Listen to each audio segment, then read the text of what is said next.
গোলাবারুদের গন্ধে মধ্যপ্রাচ্যে আকাশ যেন এখন গম্ভীর হয়ে আছে। প্রতিনিয়ত বিস্ফোরণের শব্দে আর ধ্বংসস্তূপের মধ্য দিয়ে দীর্ঘ হচ্ছে লাশের মিছিল। মৃত্যুপুরীতে পরিণত হওয়া এই ভূখণ্ডের চিত্র দেখে আন্তর্জাতিক মহলে বাড়ছে উদ্বেগ ও উৎকণ্ঠা, বিশেষ করে বেসামরিক মানুষের নিরাপত্তা নিয়ে।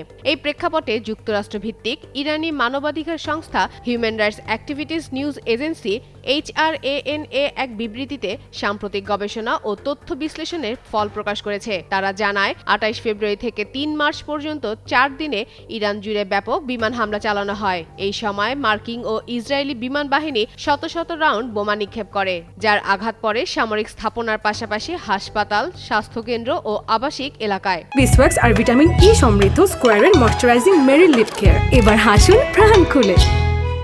HRAN এর তথ্য মতে ২৮ ফেব্রুয়ারি ইরান ইসরায়েল যুক্তরাষ্ট্র যুদ্ধের শুরু হওয়ার পর থেকেই মাত্র ৪ দিনে ইরানে নিহত হয়েছেন ১,০৯৭ জন বেসামরিক নাগরিক। নিহতদের মধ্যে ১৮১ জন শিশু, যাদের বয়স ১০ বছরের কম।